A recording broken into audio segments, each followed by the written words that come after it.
கிறிஸ்துவுக்குள் மிகவும் பிரியமானவர்களே, இயேசு கிறிஸ்துவின் நாமத்தில் உங்கள் யாவரையும் அன்போடு கூட நான் வாழ்த்துகிறேன். இந்த நாளிலும் தேவன் நம்மோடு கூட இடைப்படுகின்ற வார்த்தை உபாகமம் 33ஆம் அதிகாரம் 27ஆம் வசனத்தின் முன்பாகம். அநாதி தேவனே உனக்கு அடைக்கலம், அவருடைய நித்திய புயங்கள் உனக்கு ஆதாரம். இந்த வார்த்தையின் மூலம் தேவன் இன்றைக்கு நம் ஒவ்வொருவரையும் அவருடைய அன்பின் நிமித்தம் நம்மை பலப்படுத்த விரும்புகிறதை நான் காண்கிறேன். அப்போ இங்க அநாதி தேவன் அப்படின்னு சொல்லப்பட்டிருக்கிறப்போ அது ஆங்கிலத்துல இட்டர்னல் காட் அப்படின்னு சொல்லப்பட்டிருக்கிறது. அவர் தான் நமக்கு ஹைடிங் பிளேஸாக இருக்கிறாராம். அப்போ இன்றைக்கு அவர் நமக்கு மறைவிடமாய், அடைக்கலமாய், புகலிடமாய் நான் இருக்கிறேன் என்று சொல்லி இன்றைக்கு நம்மோடு கூட இடைப்படுகிறார். அவருடைய நித்திய புயங்கள் உனக்கு ஆதாரம். He carries you in his armsனு சொல்லி வேதத்தில், ஆங்கில வேதாமத்தில் ஒரு மொழிபெயர்ப்பு அப்படியாய் சொல்லுகிறத நான் பார்க்கிறேன். அப்போது இன்றைக்கு நம்ம யார், ஒருவேளை நம்ம உதாரணமாக நம்ம வாழ்க்கையில் நம்ம பார்க்கணுன்னா நம்ம யாரை தூக்கி சுமப்போம்?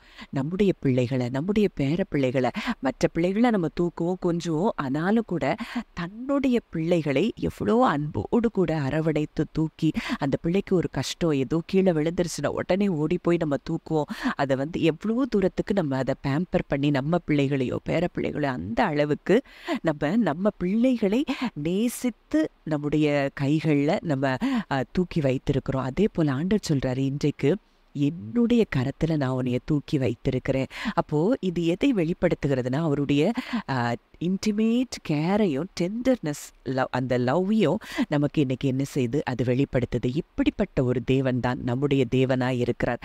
அதனால் நீங்கள் எதை குறித்தும் பயப்பட தேவையில்லை. ஏன்னா அன்பிலே பயம் இல்லை அப்படின்னு சொல்லி நம்ம பார்க்குறோம். அந்த தேவ அன்பை நம்ம எவ்வளோ தூரம் நம்ம தெரிந்து கொள்கிறோமோ அந்த அளவுக்கு நம்ம இருதயங்களில் இருக்கிற பயங்கள் விலகும். இவ்வளோ தூரம் நம்ம நேசிக்கிற ஒரு தேவன் நமக்கு இருக்கிறார். நமக்கு கோட்டையாய், அரணாய், பாதுகாவலாய் ஒவ்வொரு நாளும் நம்ம கூட இருக்கும்போது நமக்கு எதிராய் எந்த வல்லமைகளும் செயல்பட முடியாது, எந்த போராட்டங்களும் நம்மை மேற்கொள்ள முடியாது அப்படிங்கிறத இன்றைக்கு நீங்கள் அறிந்து கொள்ள வேண்டும். சங்கீதம் 91:1-2 கூட நம்ம அதைத்தான் பார்க்கிறோம். உன்னதமானவரின் மறைவில் இருக்கிறவன் சர்வ வல்லவருடைய நிழலில் தங்குவான். நான் கர்த்தரை நோக்கி, நீர் என் அடைக்கலம், என் கோட்டை, என் தேவன், நான் நம்பி இருக்கிறவர் என்று சொல்லுவேன். அப்போ இன்றைக்கு அவருடைய மறைவில் அவரையே நம்பி அவரையே நோக்கி பார்த்து கொண்டு இருக்கிற நம்மை அவருடைய அடைக்கலத்துக்குள்ள, அவருடைய நிழலுக்குள்ள நம்ம சேர்ந்திருக்கிறோம். அந்த பிரசன்ஸ்குள்ள நம்ம இருக்கிறோம். அவருடைய ரத்தம் தெளிக்கப்படுகிற இடத்துக்குள்ள நம்ம வந்திருக்கிறபடியினால இன்றைக்கு நம்மையோ நம்முடைய குடும்பங்களையோ அச்சுறுத்துகிற எந்த சூழ்நிலைகளும் மேற்கொள்ள முடியாது. நம்ம பக்கத்திலேயே அந்த சூழ்நிலைகள் வர முடியாது என்பதை இன்றைக்கு நீங்கள் அறிந்து கொள்ள வேண்டும். ஏசாயா 41:10 கூட நம்ம பார்க்கிறோம், நீ பயப்படாதே, நான் உன்னுடனே இருக்கிறேன், திகையாதே, நான் உன் தேவன், நான் உன்னை பலப்படுத்தி உனக்கு சகாயம் பண்ணுவேன், என் நீதியின் வலது கரத்தினால் உன்னை தாங்குவேன். மறுபடியும் ஆண்டவர் அதை தான் சொல்றாரு, நான் உன் கூடயே இருக்கிறேன், என் வலது கரத்தினால நான் உன்னைய தாங்குவேன். இந்த உலகத்துல யார் நம்மளை தாங்குறேன்னு சொன்னாலும் அவங்க பாதியில நம்மளை விட்டுட்டு போயிடுறத எத்தனையோ சூழ்நிலைகள்ல பார்க்கிறோம். இன்றைக்கு உலகத்தை படைத்தவர், நம்மை சிருஷ்டித்தவர், அவர் சொல்றாரு, என் வலது கரத்தினால நான் உன்னைய தாங்குவேன், நான் ஒரு நாளும் உன்னைய கீழே விட மாட்டேன், என் கையில இருக்கிறவங்கள ஒரு நாளும் ஒருவரும் பறித்து கொள்ள முடியாதுன்னு சொல்லி யோவான் சுவிசேஷத்துல நம்ம வாசிக்கிறோம். அப்போது இன்றைக்கு அப்படிப்பட்ட ஒரு தேவன் நம்ம கூட இருக்கிறபடியினால நீங்கள் ஒன்றை குறித்தும் நீங்கள் கலங்க வேண்டாம் என்று சொல்லி தேவன் இன்றைக்கு நம்மோடு கூட இடைப்படுகிறார்.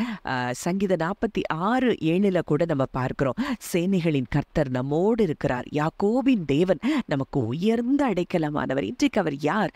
சேனைகளின் கர்த்தர். அவர்கிட்ட இருக்கிற சேனைகள் யாருக்கிட்டையும் இந்த உலகத்தில் இருக்க முடியாது. அப்படிப்பட்ட ஒரு பவர்ஃபுல் ஆர்மி அவர்கிட்ட இருக்குது. ஆர்மி ஆஃப் ஏஞ்சல்ஸ் அவர்கிட்ட இருக்கிறபடியினால இன்றைக்கு அத்தனை தூதர்களும் நம்முடைய பாதுகாப்புக்காக அவர் வைத்திருக்கிறார் என்பதை நீங்கள் அறிந்து கொள்ள வேண்டும். அதனால் அவர்தான் நமக்கு உயர்ந்த அடைக்கலமாய் இருக்கிறாரா. இன்றைக்கு இவ்வளோ தூரம் உயர்ந்த அடைக்கலமாய் அவருடைய கரத்துக்குள்ள நம்மை மூடி பாதுகாக்கிற ஒரு நல்ல தகப்பனாய் அவர் சொல்றார். ஏசாயால கூட ஒரு வசனத்துல, என் கரத்தின் நிழலினால் உன்னை மூடி மறைக்கிறேன் அப்படின்னு சொல்றாரு. அப்ப அவருடைய கரத்துக்குள்ள, அவருடைய நிழலுக்குள்ள இருக்கிற நம்மை எந்த வியாதியோ, எந்த பலவீனங்களோ, எந்த போராட்டங்களோ, எந்த மனிதர்களோ நம்மை ஒரு நாளும் மேற்கொள்ள முடியாது அப்படிங்கிறத நீங்க அறிந்து கொள்ள வேண்டும். அதனால இவ்வளோ தூரம் செய்த தேவன் அங்கே ஒரு வார்த்தை சொல்லப்பட்டிருக்கிறது. அது கடைசியா நான் நினைக்கிறேன் அது தீர்க்க தரிசனமா இன்றைக்கு நமக்காக ஒவ்வொருவரோடும் கூட இடைப்படுகிறார். உபாகமம் 33:26 யெஷூரனுடைய தேவனைப் போல் ஒருவரும் இல்லை, அவர் உனக்கு சகாயமாய் வானங்களின் மேலும் தமது மாட்சிமையோடு ஆகாய மண்டலங்களின் மேலும் ஏறி வருகிறார். அப்போ இன்றைக்கு நம்முடைய தேவனைப் போல ஒருவரும் இல்லை. உங்களுக்கு இன்றைக்கு என்ன சகாயம் வேணுமோ, என்ன ஹெல்ப் வேணுமோ, அதுக்காக அவர் எங்கிருந்து வர்றாராம்? வானங்கள்ல இருந்து அவர் இறங்கி வர்றாராம். அப்போ இன்றைக்கு அண்ட சராசரங்களை படைத்த தேவன் நம்ம வாழ்க்கையில ஒவ்வொரு பர்சனலான காரியங்கள்ல அவர் இன்வால்வ் ஆகி நமக்கு சகாயமாய் அவர் வானங்களிலிருந்து இறங்கி மாட்சிமையோடு ஆகாய மண்டலங்களின் மேல அவர் ஏறி வருகிறாரா? நிச்சயமா உங்க வாழ்க்கையில எந்தெந்த காரியங்களை உங்களுக்கு சகாயம் வேணும், எனக்கு ஹெல்ப் வேணும், இந்த இடத்துல தேவன் எனக்கு ஒரு அற்புதத்தை செய்தால் ஒழிய என் வாழ்க்கையில இருக்கிற சூழ்நிலை மாறாது அப்படின்னு சொல்லி எந்த காரியங்களை நீங்க நினைத்து கொண்டிருக்கிறீர்களோ அந்த காரியத்திற்காக அவர் இறங்கி எங்கிருந்து வர்றாரு? உங்களுக்கு சகாயமாய் வானங்கள்ல இருந்து ஆகாய மண்டலங்கள்ல இருந்தும் அவர் மாட்சிமையோடு ஏறி வருகிறார். நிச்சயமாய் உங்க வாழ்க்கையில இந்த காரியங்களுக்காக, அற்புதங்களுக்கு எதிர்பார்த்து கொண்டிருக்கிற அந்த காரியங்களை அவர் செய்து முடிக்க போகிறார். உங்களுக்கு சகாயமாய் அவர் இறங்கி வருகிறார் என்பதை நீங்கள் அறிந்து கொள்ள வேண்டும். ஜெபிக்கலாம். நல்ல தகப்பனை, நன்றியோடு உம்மை துதிக்கிறோம், ஸ்தோத்தரிக்கிறோம் அப்பா. இந்த நாளிலும் எங்களோடு கூட இடைப்பட்ட வார்த்தையின்படி தகப்பனை நீரே எங்களுக்கு அடைக்கலமாய் இருக்கிறீரப்பா. உம்முடைய நித்திய புயங்கள் தான் எங்களுக்கு ஆதாரமா இருக்கிறதப்பா. அப்பா, உம்முடைய நீதியின் வலது கரத்தினால் எங்களை நித்தமும் நீர் தாங்குகிற தயவுக்காய் நன்றி செலுத்துகிறோம் தகப்பனே. ஆண்டவரே, ஒவ்வொரு நாளும் அப்பா, ஒவ்வொரு நொடி பொழுதும் எங்கள் மேல கண்ணோக்கமாக இருக்கிற எங்கள் நல்ல தகப்பன் அப்பா, இன்றைக்கு இதை கேட்கிற ஒவ்வொருவருடைய வாழ்க்கையிலும் அப்பா சகாயமாய் நீர் வானங்கள் மேலும் உம்முடைய மாட்சிமையோடு ஆகாய மண்டலங்களின் மேலும் நீர் ஏறி வருகிறீர் என்று சொல்லி நிச்சயமாய் நாங்கள் விசுவாசித்து உமக்கு நன்றி செலுத்துகிறோம். வரப்போகிற நாட்களில கர்த்தர் அப்படிப்பட்ட அற்புதங்களை ஒவ்வொருவருடைய வாழ்க்கையிலும் செய்து உம்முடைய நாமத்தை மகிமைப்படுத்த போகிற கிருபைக்காய் நன்றி செலுத்துகிறோம். கேட்ட வார்த்தையின்படி கர்த்தர் ஒவ்வொருவரையும் ஆசீர்வதிக்கிற கிருபைக்காய் நன்றி செலுத்துகிறோம். இயேசுவின் மூலம் கேட்கிறோம் ஜீவனுள்ள நல்ல பிதாவே, ஆமென்.